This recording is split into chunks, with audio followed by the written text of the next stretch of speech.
Bom, essa figura ela mostra exatamente um corte transversal desse floco, desse grânulo, né, anaeróbio, tá? Então você tem ali uma riqueza microbiana extremamente elevada, uma participação de diferentes micro-organismos, como a gente vai ver, que estão ali no processo de digestão anaeróbia, sendo responsável por uma dada etapa dessa transformação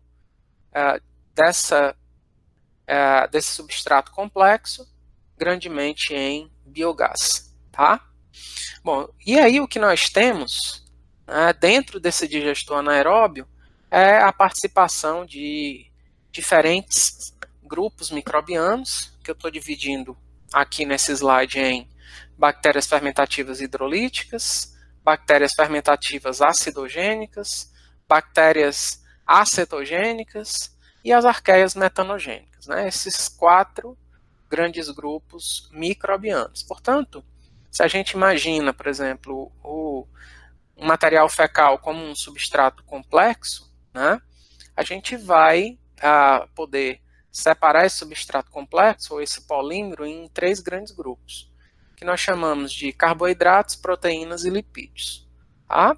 Então, em uma primeira etapa, essas macromoléculas, né, vamos chamar assim, esses polímeros, devido à inabilidade de adentrar no citoplasma, né, das bactérias, você tem que ter ali uma participação enzimática extracelular, certo? Que vai ajudar exatamente nessa transformação desses polímeros, dessas cadeias carbônicas grandes, em cadeias carbônicas menores que a célula consiga assimilar e que tenha, desta forma, também a participação de enzimas citoplasmáticas, né, o que nós chamamos também de endoenzimas, tá? Então, esses carboidratos aqui, eles são transformados em açúcares, essas proteínas, né, lembrando que proteínas são constituídas de aminoácidos, você tem a transformação em aminoácidos, e esses lipídios são transformados em ácidos graxos de cadeia longa e glicerol. Essa etapa é o que nós chamamos de hidrólise, que é conduzida por bactérias fermentativas hidrolíticas, tá?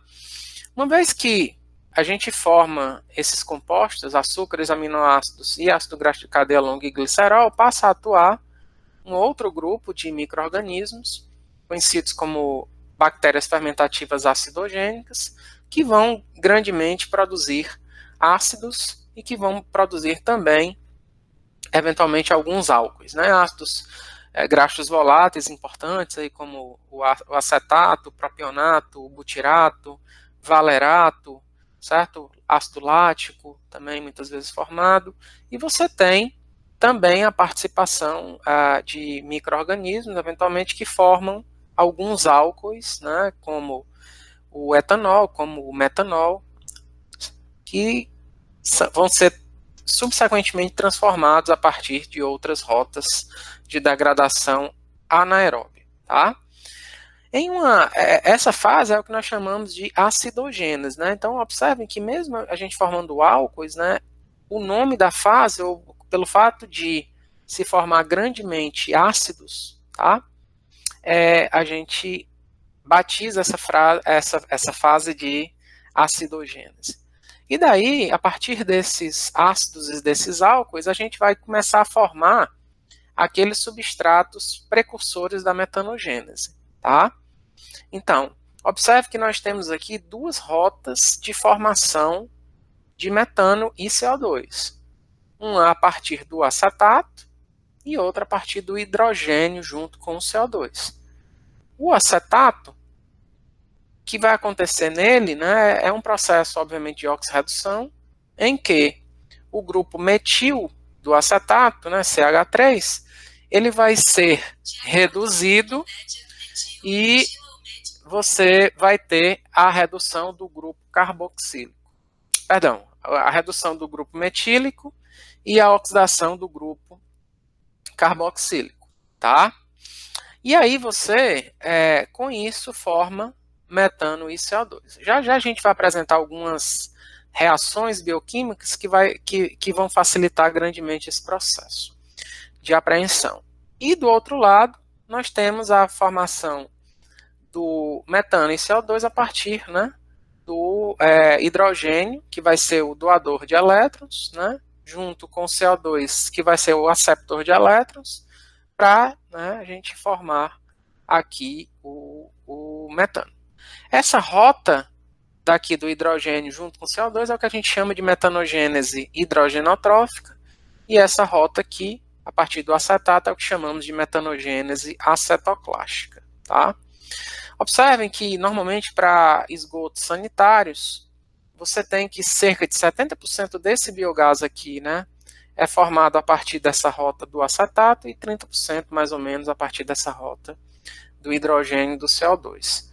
E nós temos ainda uma última etapa que eu gostaria de mencionar, que é a etapa da homoacetogênese, né, que são constituídas esses micro-organismos, né, essas bactérias homoacetogênicas, são micro-organismos capazes grandemente de utilizar hidrogênio e o CO2 junto, para formar o acetato. Então, muitas vezes, o que a gente tem é o meu hidrogênio é formado aqui, né, e ao invés dele ser transformado a partir da metanogênese hidrogenotrófica, ele é transformado primeiramente para acetato a partir da rota da homoacetogênese e é transformado em metano a partir da metanogênese acetoclástica. Tá?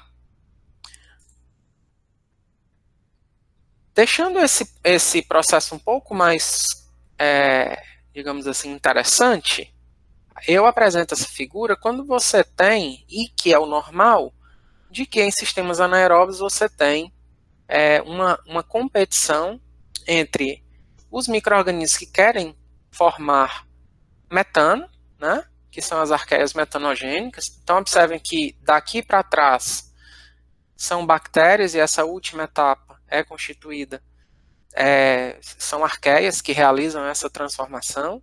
Né, só lembrando da microbiologia que arqueias representam a evolução das bactérias, tá?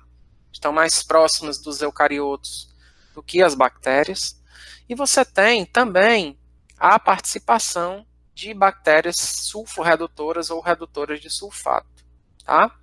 Então, o que acontece é que essas bactérias redutoras de sulfato, elas utilizam não somente os substratos metanogênicos, quanto também outros substratos não metanogênicos, a partir de, muitas vezes, de outras rotas, né, outras etapas prévias à etapa da metanogênese. Tá?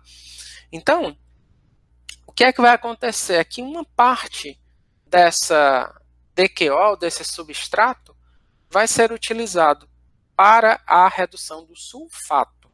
Também é um processo de oxirredução, em que a matéria orgânica vai se oxidar e o sulfato vai se reduzir. E como produto dessa redução de sulfato, a gente tem a formação do H2S, o gás sulfídrico, e do CO2. Tá? Portanto, aqueles traços de H2S que a gente tem no biogás é exatamente fato da competição entre as arqueias metanogênicas e as bactérias redutoras de sulfato. Tá? A grande razão pela qual o H2S está em baixa concentração, primeiro, é que os níveis de sulfato no teu afluente são bem menores do que a tua DQO, tá? Afluente, consequentemente você vai ter DQO suficiente para ser convertida em metano, tá? Uma vez que o sulfato é exaurido, você não tem mais nenhuma demanda de carbono para redução de sulfato, né? Mas por razões termodinâmicas, quando você tem sulfato, essas bactérias normalmente redutoras de sulfato elas ganham na competição por substrato em comparação com as arqueias metanogênicas e muitas vezes em relação a outros grupos microbianos das etapas anteriores. Tá? Bom, e também é importante de mencionar que essas bactérias redutoras de sulfato, muitas vezes elas estão intimamente ligadas a a remoção de outros compostos recalcitrantes, eventualmente presentes em águas residuárias, né, fenol, BTX, né, outros, né, hidrocarbonetos aí, eventualmente presentes. Elas são extremamente versáteis, né, e são mais interessantes, né, o ganho, a competição, do ponto de vista termodinâmico em relação às arqueas metanogênicas. Tá?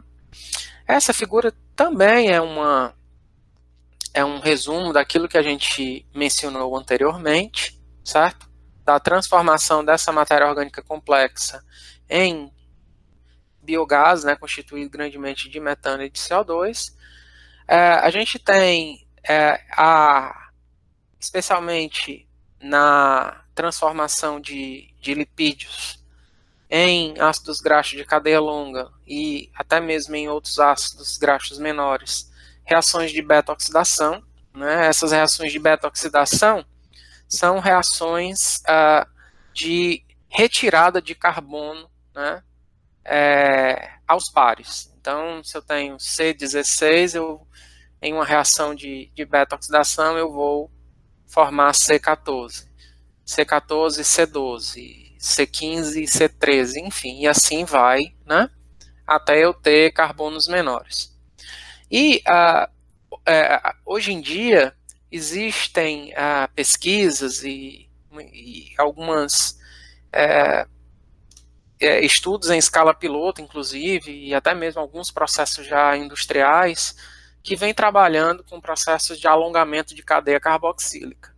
Né, que nesse processo de alongamento de cadeia carboxílica, a gente trabalha em uma reação chamada de beta-oxidação reversa. Então, ao invés de eu retirar carbonos, esses processos de alongamento de cadeia carboxílica trabalham na incorporação de carbonos em ácidos carboxílicos menores. Né? Ou seja, por exemplo, se eu tenho um ácido acético com reações de beta-oxidação, muitas vezes eu tenho a transformação desse meu C2 em C4, por exemplo. Tá? Se eu tenho, por exemplo, um C3, que é um propionato, eu tenho a formação muitas vezes de C5, tá? Exatamente pela beta-oxidação reversa. E assim sucessivamente. A grande vantagem disso, né, é que essas cadeias carboxílicas maiores, você primeiramente tem uma facilidade de separação do líquido maior, e a outra grande vantagem é que muitos ácidos carboxílicos de cadeia média ou cadeia elevada, né, cadeia grande, tem um apelo na indústria química e petroquímica muito maior do que os ácidos de cadeia curta. Tá? Então, exemplos de ácidos carboxílicos de cadeia média, nós temos o ácido capróico, né? E muitas vezes o grande problema que você tem nessas pesquisas, né, principalmente utilizando, né, assim, ácidos carboxílicos, né, processo de alongamento carboxílico, é exatamente que você precisa de um método de eliminação da etapa da metanogênese, né? Porque se você tiver uma etapa de metanogênese, grandemente esses álcools e esses ácidos carboxílicos menores, que eu estou chamando aqui de ácidos graxos voláteis, vão ser transformados em metano e CO2. Tá? Então, várias pesquisas vêm trabalhando exatamente com a utilização de tratamento térmico, tratamento químico, com o uso de clorofórmio, para a inibição dessa etapa da metanogênese. Tá?